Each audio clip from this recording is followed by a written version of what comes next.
On disait qu'il existait, quelque part dans la ville, une femme qui ne donnait jamais d'argent. Elle donnait mieux que ça. Elle prêtait la chance. Mes amis, ne partez pas. Cette histoire va vous déranger.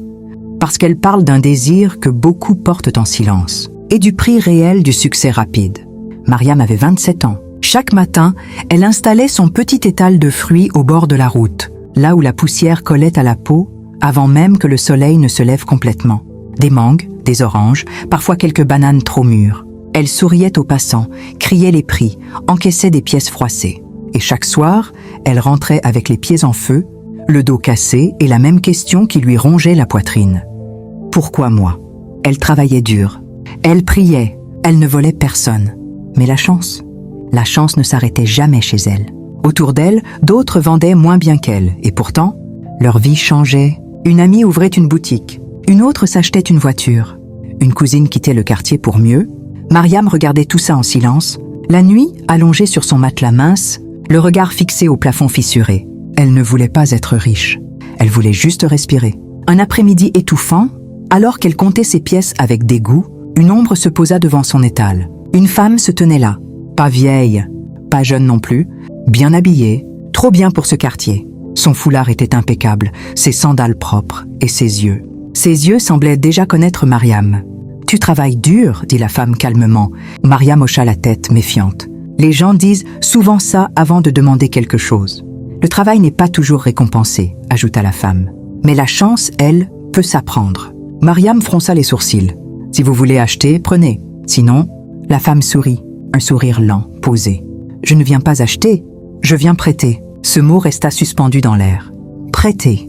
La femme posa une orange sur l'étal, la tourna doucement entre ses doigts. Je prête la chance à celles qui en ont besoin, et je la reprends quand le temps est venu. Mariam sentit un frisson courir le long de son dos. Vous plaisantez? Non. Un silence lourd s'installa. Les klaxons continuaient, les passants marchaient, mais autour d'elle, quelque chose semblait s'être figé. Et ça coûte combien? Demanda Mariam malgré elle. La femme releva la tête. Pas d'argent. Cette réponse aurait dû la rassurer. Au lieu de ça, son cœur se serra. Alors quoi?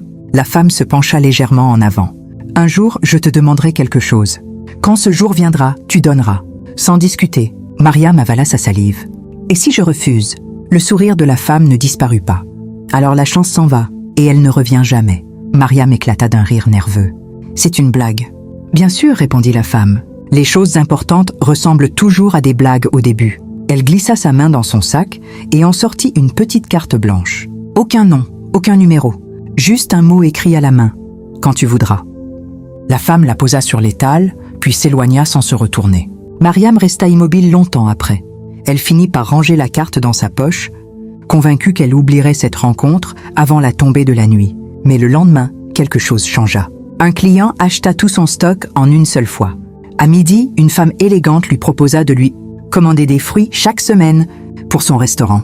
Le soir, en rentrant, Mariam trouva une enveloppe glissée sous sa porte. Une aide financière exceptionnelle, disait le papier. Elle resta assise sur son lit, l'enveloppe tremblante entre les mains. Son cœur battait vite, trop vite. Les jours suivants confirmèrent ce qu'elle n'osait pas encore nommer. Tout fonctionnait, trop bien. Les gens la remarquaient, les opportunités venaient à elle sans effort. Même sa voix semblait plus assurée quand elle parlait. Mais parfois, au milieu d'une phrase, les mots se bloquaient dans sa gorge, comme si quelqu'un avait brièvement coupé le son. Elle mettait ça sur le compte de la fatigue, ou de l'émotion, jusqu'au soir où, en se regardant dans le miroir, elle eut l'étrange impression que son reflet souriait. Un instant trop tard. Un instant trop tard. Mariam cligna des yeux, recula d'un pas. Le reflet redevint normal. Exactement normal. Elle se traita de stupide, se lava le visage et éteignit la lumière. Pourtant, cette nuit-là, le sommeil ne vint pas facilement. À chaque fois qu'elle fermait les yeux, elle avait l'impression que quelqu'un comptait quelque chose à l'intérieur d'elle, lentement, méthodiquement. Les semaines passèrent et la chance continua de pleuvoir sur sa vie comme une saison qu'on n'avait jamais annoncée. Elle quitta le bord de la route pour une petite boutique, puis une plus grande. On l'invita à des réunions, on l'appela Madame. Les mêmes personnes qui l'ignoraient autrefois baissaient maintenant la voix devant elle. Mais quelque chose disparaissait en même temps que tout apparaissait. Mariam ne pleurait plus. Pas même quand sa mère tomba malade. Elle se souvenait qu'elle devrait être triste, qu'une douleur était attendue, mais elle ne venait pas. Son cœur restait sec, comme une terre oubliée par la pluie. Une nuit, sa sœur lui dit doucement « Tu as changé. On dirait que rien ne t'atteint. » Mariam répondit sans réfléchir. C'est ça, être forte. Mais au fond d'elle, une peur sourde grandissait. Les absences devinrent plus fréquentes. Parfois, elle parlait et sa voix s'éteignait en plein mot, comme si l'air lui était retiré. Les gens autour faisaient semblant de ne rien remarquer, mais leurs regards glissaient ailleurs, gênés. Un soir, elle retrouva la petite carte blanche au fond d'un tiroir. « Quand tu voudras », ses doigts tremblaient quand elle la serra. « Qu'est-ce que tu me prends ?» murmura-t-elle à voix basse. La réponse vint plus vite qu'elle ne l'aurait voulu. Le lendemain, la femme était là, assise dans sa boutique, comme si elle n'était jamais partie. Toujours impeccable, toujours calme. « Tu profites bien de la chance, dit-elle. » Mariam sentit sa gorge se nouer. « Qu'est-ce que vous m'avez fait ?»« Rien que tu n'aies accepté, » répondit la femme. « Je t'avais prévenu, je prête, je ne donne pas. »« Je perds quelque chose, » dit Mariam d'une voix brisée. « Je le sens. » La femme la regarda avec une douceur presque maternelle. « Oui. » Un silence épais s'installa. « Quoi ?» demanda Mariam. « Qu'est-ce que je perds ?»« Des émotions, » répondit la femme simplement. Lentement, sans douleur.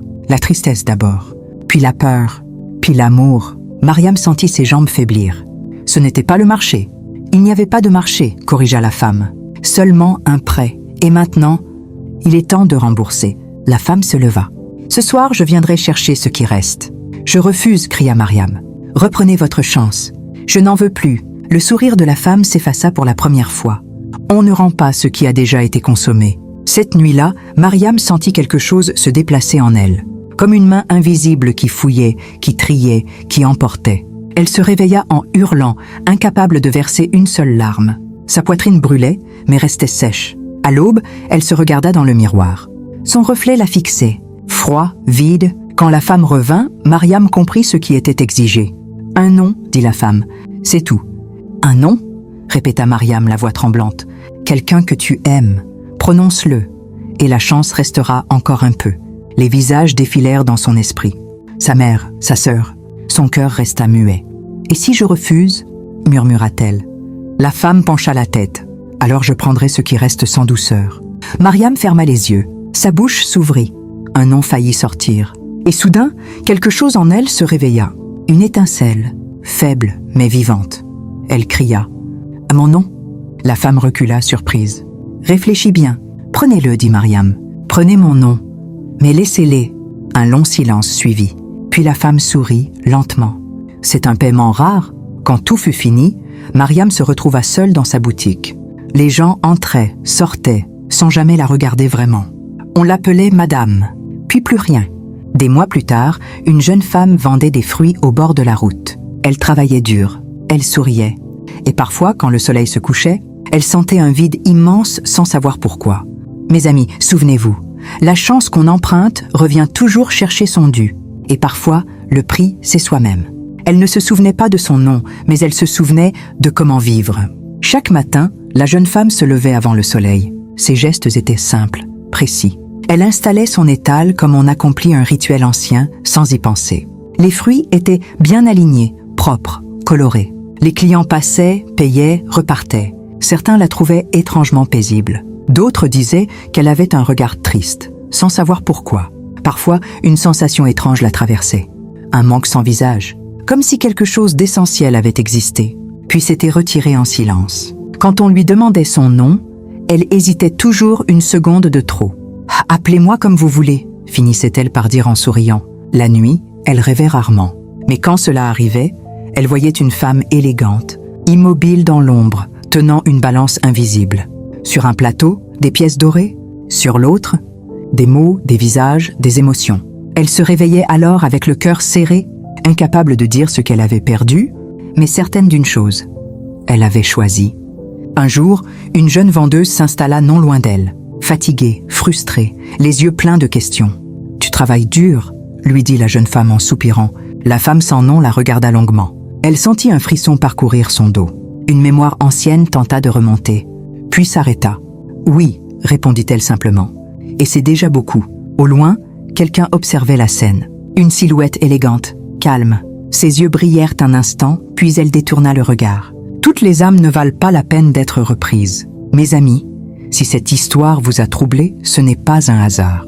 Parce que la tentation du succès rapide, de la chance empruntée, existe partout. Mais ce qu'on ne vous dit jamais, c'est que le prix n'est pas toujours visible et qu'il n'est jamais négociable. Certaines pertes font peu de bruit. Certaines victoires laissent des cicatrices qu'aucune richesse ne peut réparer. Et souvenez-vous bien de ceci. Ce qui donne trop facilement reprend toujours quelque chose en retour. Le vent soufflait doucement sur la route poussiéreuse. La femme sans nom remit en place une mangue, essuya ses mains sur son pagne et leva les yeux vers le ciel qui devenait doré. Il n'y avait plus de voix dans sa tête, plus de visites nocturnes, plus de dettes en suspens. Seulement le silence. Un silence lourd mais honnête. Elle ne serait jamais riche, elle ne serait jamais célèbre, mais elle dormirait sans peur. Et quelque part, dans les replis invisibles du monde, la chance continuait de circuler, cherchant d'autres cœurs pressés, d'autres âmes fatiguées, d'autres désirs prêts à signer sans lire. Mes amis, cette histoire ne parle pas de magie. Elle parle de nous, de cette envie secrète que tout aille plus vite, de cette tentation de croire qu'il existe un raccourci sans conséquence.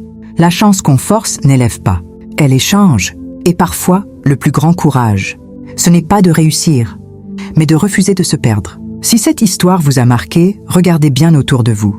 Peut-être que la chance vous observe déjà.